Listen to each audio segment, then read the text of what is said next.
setega-teganya saat kita berduka atas meninggalnya para dokter dan tenaga medis serta masyarakat umum akibat COVID-19.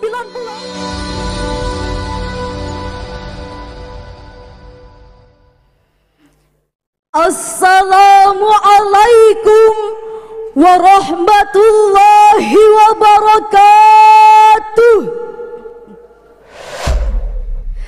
Alhamdulillahi wahdah, wassalatu wassalamu ala man la nabiyya ba'dah.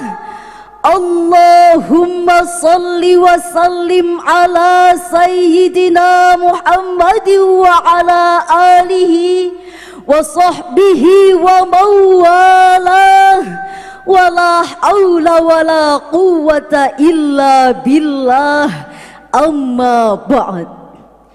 Dewan Hakim yang arif dan bijaksana dan hadirin yang berbahagia, dalam dunia yang demikian luas dengan jarak antar negara yang amat berjauhan, tidaklah menjadi penghalang bagi kita untuk mengetahui apa yang sedang terjadi di belahan negara lain.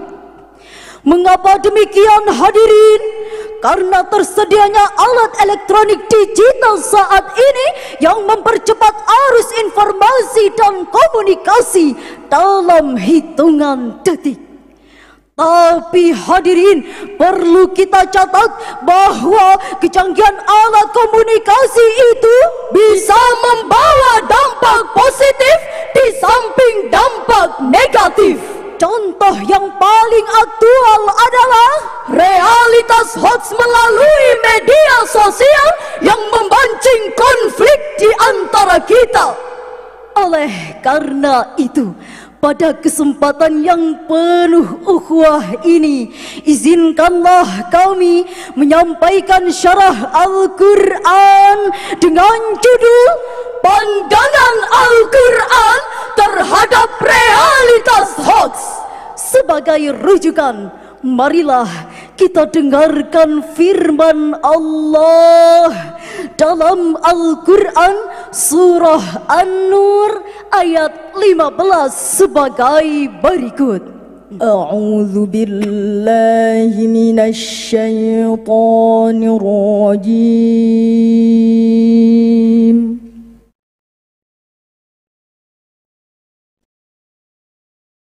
Bismillahirrahmanirrahim.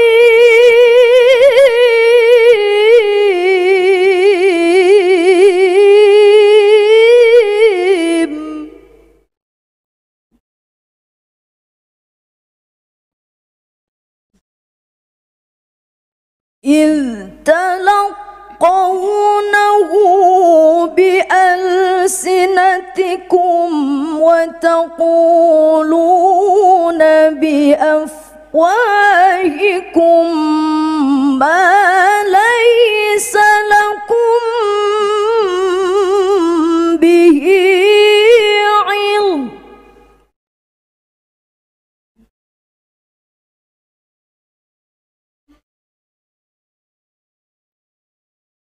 وتقولون بأفواهكم ما ليس لكم به علم وتحسبونه هينا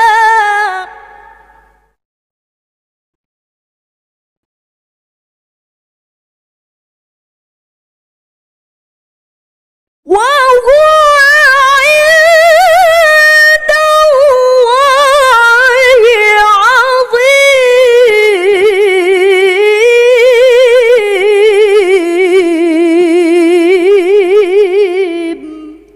Hamba berlindung di bawah kuasa-Mu ya Allah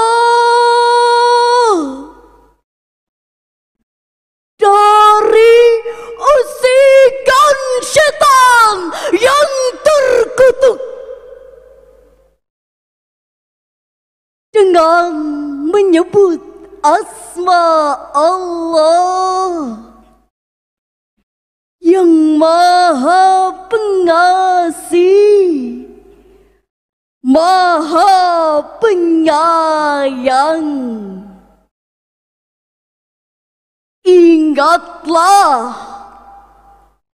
di waktu kamu menerima berita bohong itu dari mulut ke mulut,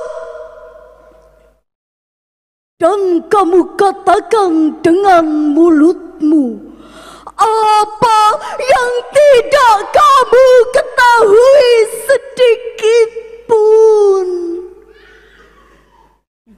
dan kamu menganggapnya remeh, padahal dalam pandangan Allah itu masalah besar. Hadirin yang berbahagia, dalam kitab Al-Mukhtasar fi Tafsiril Qur'anil Karim yang ditulis oleh sejumlah ahli tafsir dan diterbitkan oleh Pusat Tafsir untuk Studi Al-Quran Saudi Arabia, dijelaskan bahwa ayat ini memberi teguran kepada orang-orang muslim yang menyebarkan berita yang tidak jelas kebenarannya. Allah Subhanahu wa Ta'ala mengingatkan kita, jangan sekali-kali memandang penyebaran berita bohong itu masalah yang kecil dan remeh. Ketahuilah bahwa itu adalah masalah besar. Sebuah survei yang dilakukan oleh Masyarakat Telematika Indonesia pada tanggal 17 Februari 2022 melaporkan bahwa Indonesia merupakan negara yang sedang menghadapi masalah serius terkait dengan penyebaran berita palsu melalui media sosial, dan hampir 40% isi media sosial itu adalah berita palsu. Memang hadirin, dalam pasal 28 Undang-Undang Dasar 1945 disebutkan setiap orang berhak atas kebebasan berserikat, berkumpul dan mengeluarkan pendapat. Tapi hak mengeluarkan pendapat ini bukanlah kebebasan mutlak, bukan bebas seperti kita berteriak di tengah hutan, melainkan kebebasan itu dibatasi oleh kewajiban kita dalam menjaga kehormatan, keharmonisan serta kesatuan bangsa dan negara. Dengan demikian, kebebasan dalam hal ini adalah kebebasan yang harus dipertanggungjawabkan. Hadirin, para produsen hoax itu amat keterlaluan. Pada saat menjelang pemilihan umum yang lalu, ukhuwah antar umat beragama juga intern umat Islam tercabik-cabik akibat goresan hoax. Disintegrasi bangsa pun dalam ancaman besar. Tidak hanya itu, teganya saat kita berduka atas meninggalnya para dokter dan tenaga medis serta masyarakat umum akibat COVID, mereka tega memproduksi hoax. Mereka menari-nari di atas mayat korban COVID-19 dengan terus-menerus menyebarkan berita palsu tentang COVID-19, bahkan memprovokasi orang untuk melawan pemerintah yang telah memeras otak dan keringat serta mengeluarkan triliunan rupiah untuk mengatasinya. Itulah realitas yang kita alami. Oleh karenanya, kita harus bertindak, kita harus bergerak, tidak boleh berpangku tangan. Kita harus bahu-membahu melawan hoax. Setuju hadirin? Hadirin yang berbahagia, kejahatan berita palsu telah mewarnai aktivitas masyarakat kita. Di antaranya, pertama, hoax yang terkait dengan politik, ekonomi, dan sosial. Detik.com pada bulan Februari tahun 2022 melaporkan Kepolisian Daerah Nusa Tenggara Barat berhasil menangkap Ketua Koperasi Serba Usaha Rinjani atas dugaan penyebaran hoax bahwa pemerintah menyembunyikan dana pemulihan ekonomi nasional sebesar 100 juta. Akibat hoax itu, masyarakat terprovokasi menghujat pemerintah melalui unjuk rasa. Mengingat bahaya hoax terhadap masa depan bangsa, apakah kita setuju bahwa siapapun yang menyebarkan hoax harus dihukum berat? Setuju hadirin? Kedua, masalah kesehatan juga pernah dihebohkan oleh oknum penyebar hoax. Liputan 6.com pada tanggal 15 Januari 2022 melaporkan berita yang sangat memprihatinkan, yaitu adanya 27 kasus hoax selama masa pandemi. Antara lain bahwa virus COVID-19 adalah virus buatan, bisa menular melalui udara, bisa mati di ruangan panas, dan vaksin COVID terbuat dari bahan babi serta bisa menyebabkan kelumpuhan pasca vaksinasi.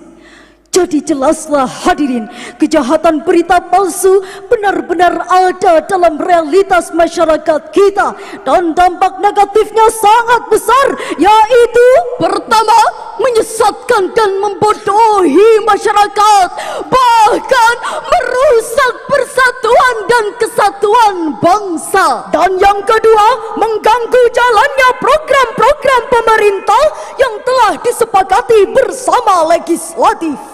Untuk itu hadirin, marilah kita dengarkan firman Allah dalam Al-Quran surah Al-Hujurat ayat 6 sebagai berikut. Ya ayyuhalladzina amanu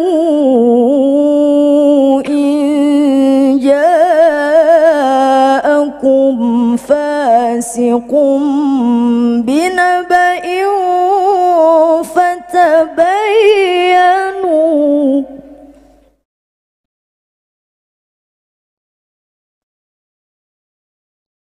fatabayyanu an tusibu qauman bijahalah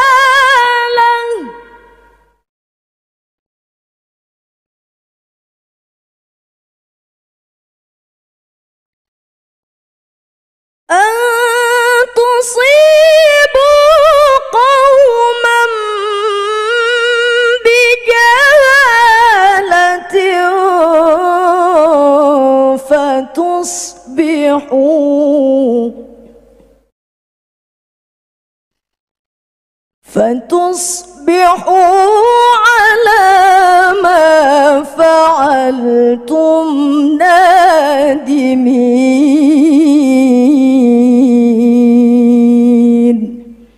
Sadaqallahul azim.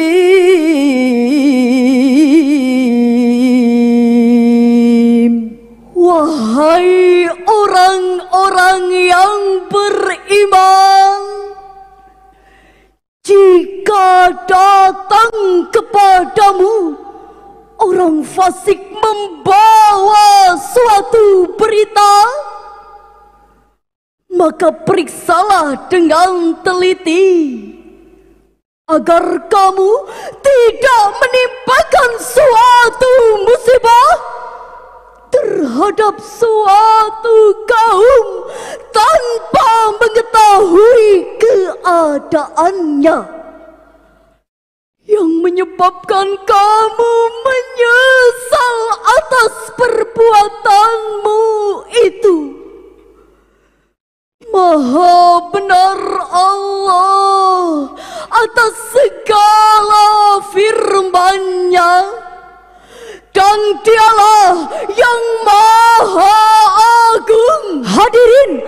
rahimakumullah, dalam tafsir Al-Azhar karya Profesor Hamka dijelaskan bahwa turunnya surah Al-Hujurat ayat 6 ini berkenaan dengan kisah Bani Mustalik. Mereka dituduh berencana membunuh Al-Walid, utusan Nabi, untuk menarik zakat mereka. Padahal hadirin, berdasarkan laporan yang sebenarnya, Bani Mustalik justru datang berduyun-duyun menyambut kedatangan Al-Walid untuk membayar zakat. Maka kata fasik dalam ayat ini artinya pembohong atau banyak melakukan dosa.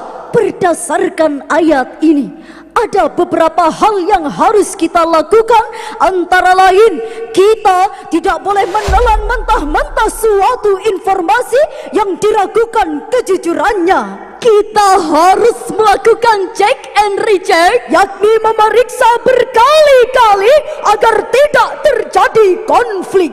Rasulullah sallallahu alaihi wasallam pernah berpesan kepada kita, "Iyyakum wal kadhib, fa innal kadhiba yahdi ilal fujur, wa innal fujura yahdi ilan nar." Jauhilah kebohongan, sebab kebohongan akan menggiring kepada keburukan, dan keburukan akan menggiring kepada neraka. Hadis riwayat Bukhari dan Muslim. Pada kesempatan kali ini, kami mengajak hadirin untuk menyampaikan salam rindu kepada Nabi Muhammad sallallahu alaihi wasallam, sang penerima wahyu Al-Quran. Assalamu alaika ya Rasulullah, assalamu alaika ya habibi, ya Nabi Allah, ya Rasulullah.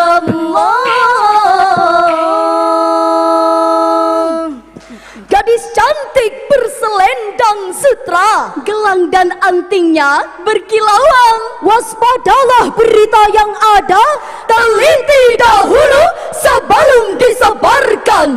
Dari uraian ini dapatlah kita ambil kesimpulan. Pertama, hoax adalah sebuah realitas sosial yang dapat mengancam persatuan bangsa kita. Dan yang kedua, pemerintah harus bertindak tegas terhadap penyebar dan produsen hoax. Bapak Ibu Dewan Juri, cukup sekian syarahan kami. Mohon maaf atas kekurangan kami. Terima kasih, semoga berjumpa kembali. Wassalamualaikum warahmatullahi wabarakatuh.